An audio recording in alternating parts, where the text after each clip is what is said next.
This is Walton Primo RM4।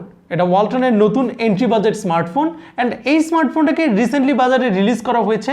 Official MRP ধরা হয়েছে 10,599 টাকা। তো এই প্রাইসটাকে আমরা বলি এন্ট্রি বাজেট অ্যান্ড বর্তমানে আমরা প্রায় সবগুলো ব্র্যান্ডের এন্ট্রি বাজেট স্মার্টফোনে যেটা দেখছি যে মূল অ্যাপ্রোচটা দেওয়া হচ্ছে একটা বড় ব্যাটারিকে। তো এই ওয়ালটনের RM4ও কিন্তু সেদিক থেকে কোনো ব্যতিক্রম নয়। এই স্মার্টফোনটাতেও থাকছে একটা বড় ব্যাটারি, সেই সাথে স্মার্টফোনটা অফার করছে একটা বড় screen and the most important part, এই স্মার্টফোনে থাকছে 4GB RAM with 64GB internal storage. তো ওয়ালটন প্রিমো RM4 আমার টেস্টিংয়ের আন্ডারে রয়েছে প্রায় বেশ কিছুদিন ধরে। তো এই ব্যাপারে বিস্তারিত বলবো আজকের ভিডিওতে। হ্যালো ভিউয়ার্স, আমি হিমেল আর আপনারা দেখছেন আর্কটেক। আজকের ভিডিওটা হচ্ছে ওয়ালটন প্রিমো RM4 এর আনবক্সিং অ্যান্ড আমাদের রিভিউ। তার আগে বলবো, ভিডিও যদি ভালো লেগে থাকে বা কাজের মনে হয় ভিডিওতে অবশ্যই একটা লাইক দিবেন যাতে এই ভিডিওটা আরও 10 জনের কাছে ছড়িয়ে যায়। এবং আপনি যদি আমাদের চ্যানেলে নতুন হয়ে থাকেন চ্যানেলটাকে সাবস্ক্রাইব করতে পারেন, সেই সাথে বেল বাটনটাকেও অন করে দিতে পারেন যাতে যখনই আমরা নতুন কোনো ভিডিও আপলোড করব আপনি সবার আগে দেখতে পান। সো শুরুতেই আনবক্সিং। দেখতে পাচ্ছেন ওয়ালটন প্রিমো RM4 এর ডিটেল বক্স অ্যান্ড এই বক্সের পেছনেই এই স্মার্টফোনের ফুল স্পেসিফিকেশন ইন ডিটেইলে লেখা আছে।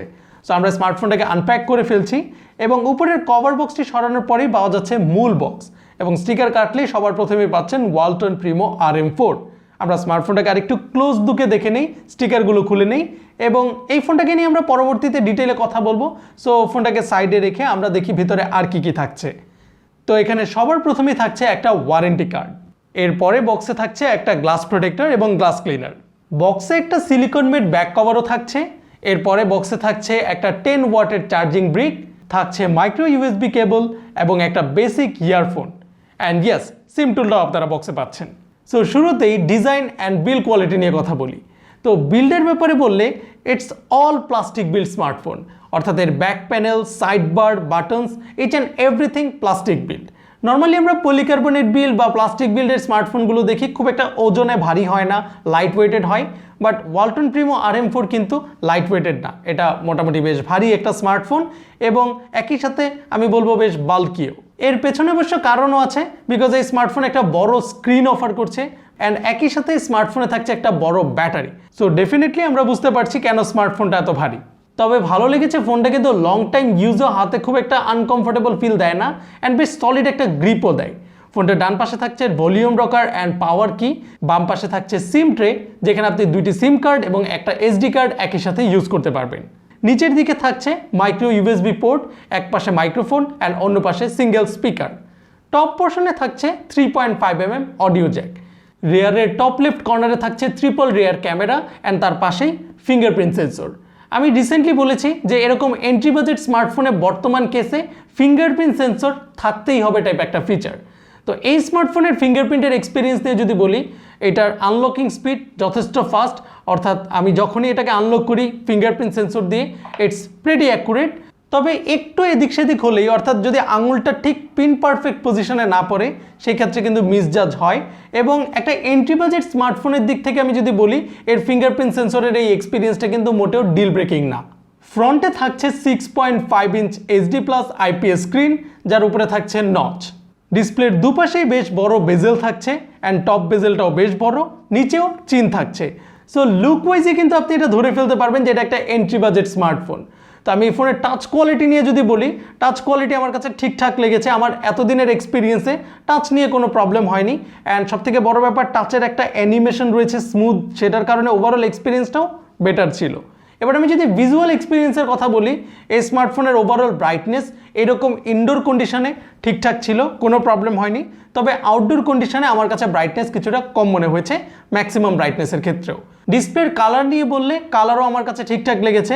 বাট আপনি যদি একটু হায়ার এন্ডের স্মার্টফোনের স্ক্রিনের সাথে এই প্যানেলটাকে সরাসরি কম্পেয়ার করেন, দেন টেকনিক্যালি এই প্যানেলটাকে আপনার কাছে কিছুটা ওয়াচড আউট মনে হবে।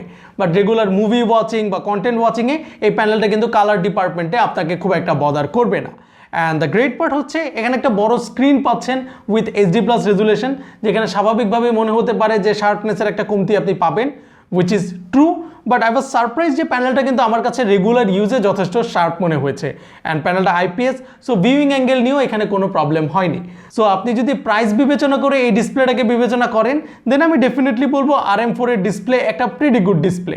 পারফরমেন্স ডিপার্টমেন্টে ওয়ালটন প্রিমো RM4 কে পাওয়ার করছে হেলিও A25 চিপসেট, যেখানে থাকছে 1.8 GHz octa-core processor. Helio A25 চিপসেটকে আপনি যদি দেখেন কাগজে কলমে বুঝবেন এটা একটা এন্ট্রি লেভেলের চিপসেট। এর যে প্রসেসরের আর্কিটেকচারাল ডিজাইন সেটা হচ্ছে Cortex A53 based and overall চিপসেটটার ফ্যাব্রিকেশনই হচ্ছে 12 ন্যানোমিটার, যেটা আপনারা গিগবেঞ্চ অ্যান্ড আন্তত বেঞ্চমার্কের স্কোর দেখে বুঝতে পারছেন যে এই চিপসেটটা কিন্তু মোটেও কোনো পাওয়ারফুল চিপসেট না।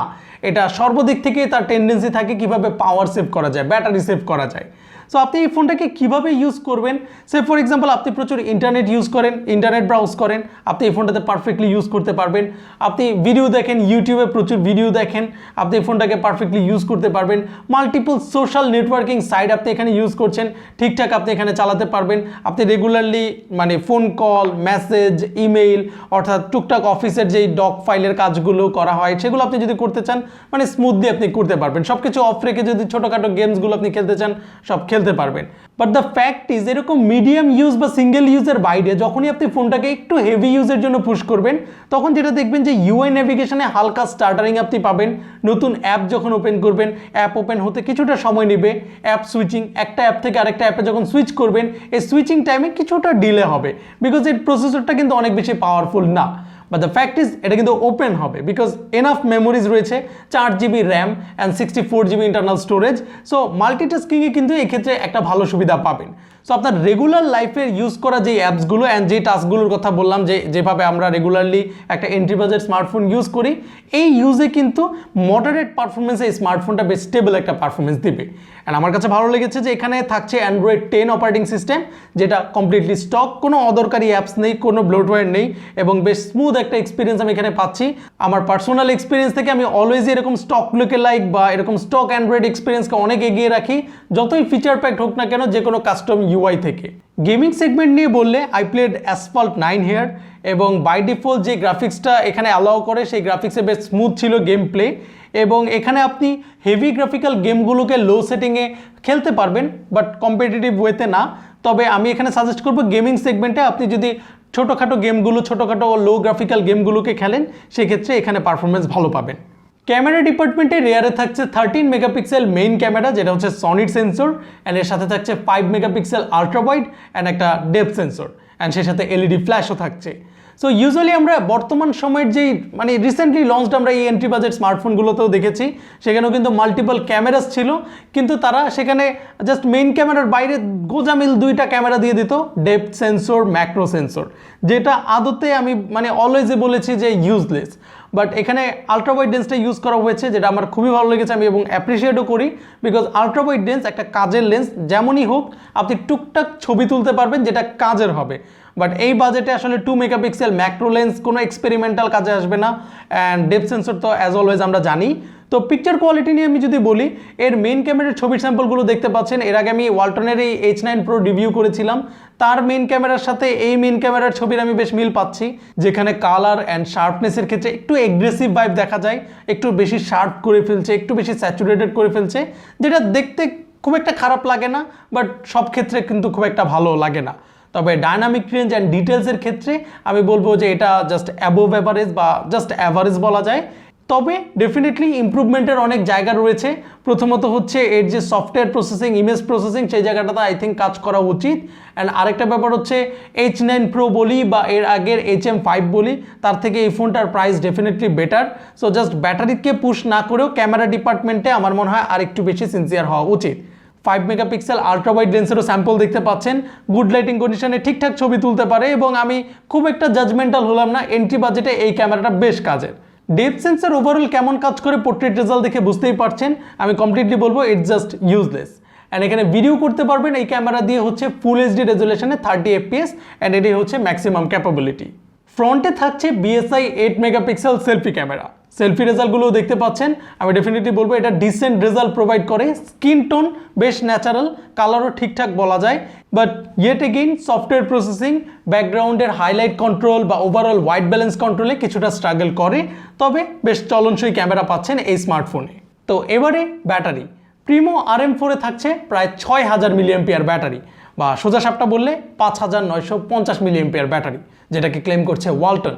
সো এইরকম সাইজের ব্যাটারি যে স্মার্টফোনে আমরা পাই সেখান থেকে আমি আপনি সবাই এক্সপেক্ট করতেই পারি যে এখানে ব্যাটারি লাইফ দুর্দান্ত হবে। সো আমি আমার এক্সপিরিয়েন্স থেকে যদি বলি, অনেস্টলি স্পিকিং ব্যাটারি লাইফ নিয়ে এখানে কমপ্লেনের কোনো সুযোগ নেই। আমি দুর্দান্ত ভালো ব্যাটারি ব্যাকআপ পেয়েছি আমার রিয়েল লাইফ ইউজে। সো এখানে আপনারাও জানেন যে এখানে Helio A25 চিপসেট থাকছে, যেটা পাওয়ার সেভিং। এখানে যে স্ক্রিন থাকছে সেটাও HD+, so power saving. So সব কিছু মিলিয়ে আসলে কিন্তু ব্যাটারি ব্যাকআপ বেশি পাবো এমনটাই আসলে এখানে এক্সপেক্ট করা যায়, এবং এমনটাই কিন্তু রিয়েলিটিতে আপনি পাবেনও। এবং আমি যদি এক্সাম্পল দিই, লাইক আপনি অফিস থেকে আসলেন, বাসায় রেস্ট নিলেন, দেন রাতে চিন্তা করলেন মুভি দেখবেন, আপনার চার্জের চিন্তা করা লাগলো না, আপনি জাস্ট মুভি প্লে করে দিলেন, এই স্মার্টফোন আপনি ইউজ করতে পারলেন। বা সে ফর এক্সাম্পল আপনি বাসায় থাকেন, বাসায় ছোট একটা বাচ্চা আছে এবং আপনি তাকে খাওয়ানোর সময় কার্টুন দেখাবেন বা লং টাইমের জন্য দিয়ে দিলেন, গেম খেলবে, ইজিলি চার্জ নিয়ে কোনো টেনশন করা লাগলো না। 2-3 দিনের জন্য আপনি ট্যুরে চলে যাবেন, যেখানে আপনার হয়তো খুব একটা হেভি ইউজ এমনিতেও হবে না, বাট ফোনটা অন থাকা জরুরি। প্রায় 6000 মিলিঅ্যাম্পিয়ার ব্যাটারি। সো এই ব্যাটারি নিয়ে আপনি লাইক মানে নিশ্চিন্তে আপনি পাওয়ার ব্যাংক ছাড়াই চলে যেতে পারবেন। সো এটা হচ্ছে সেই টাইপের স্মার্টফোন। তো রিয়েল লাইফ এক্সপিরিয়েন্সেও ব্যাটারি লাইফ আমি যেমনটা বললাম, 2 দিন মডারেট ইউজে, যেভাবে আপনি এই ফোনের পারফরমেন্সের ডিপার্টমেন্ট দেখেছেন সেই ইউজে, 2 দিন মডারেট ইউজে আপনি এখান থেকে ব্যাটারি ব্যাকআপ পাবেন। ডাউন সাইড ডেফিনেটলি একটা আছে, বক্সের যে 10 ওয়াটের চার্জার, সেই চার্জারটা দিয়ে এই স্মার্টফোনকে 0 থেকে 100% চার্জ করতে প্রায় অলমোস্ট 4 ঘন্টার মতো সময় লেগে যায়। সো এই ব্যাপারটা আপনার কনসিডার করতে হবে, বাট ব্যাটারি পারফরমেন্সের দিক থেকে RM4 ডেফিনেটলি আপনাকে স্যাটিসফাইড করবে। সো ফাইনালি 10,599 টাকায় প্রিমো RM4 এ যদি আপনি প্লাস পয়েন্টগুলোকে আলাদা করেন, 4GB র্যাম, 64GB রোম পাচ্ছেন, সলিড বিল্ড, একটা বড় স্ক্রিন পাচ্ছেন, ইউজেবল স্ক্রিন, এখানে অলমোস্ট 6000 মিলিঅ্যাম্পিয়ার ব্যাটারি পাচ্ছেন। সো সব দিক থেকে কিন্তু ঠিকঠাক, বাট ডেফিনেটলি ক্যামেরা ডিপার্টমেন্টে একটা বড় ইম্পর্টেন্ট আপগ্রেড দরকার ছিল, একটা ইম্প্রুভমেন্টের ডেফিনেটলি দরকার ছিল। অ্যান্ড পারফরমেন্স A25 বলবো স্ট্যান্ডার্ড, বাট যদি Helio G35 লেভেল বা G35ই দেওয়া হতো, আই ডোন্ট থিঙ্ক এই প্রাইসে RM4 নিয়ে কমপ্লেনের কোনো সুযোগ থাকতো। সো এই ছিল আমার রিভিউ ওয়ালটন প্রিমো RM4 নিয়ে। ভিডিওটি কেমন লাগলো, ওয়ালটন প্রিমো RM4 কেমন লাগলো সেটাও জানাতে পারেন কমেন্ট সেকশনে। আপনার কমেন্ট ডেফিনেটলি অনেক ভ্যালুয়েবল আমাদের জন্য। ভিডিও যদি ভালো লেগে থাকে লাইক দিতে পারেন, খারাপ লাগলে ডিসলাইক দিতে পারেন, চ্যানেলকে সাবস্ক্রাইব করতে পারেন, চাইলে ভিডিওটা শেয়ারও করতে পারেন। দেখা হবে পরবর্তী ভিডিওতে। চাইলে জয়েন করতে পারেন আমাদের ফেসবুক গ্রুপে, যার লিঙ্ক আমরা ডেসক্রিপশন বক্সে দিয়ে দিচ্ছি। দেখা হবে পরবর্তী ভিডিওতে। সেই পর্যন্ত ভালো থাকুন, সুস্থ থাকুন, টেক কেয়ার।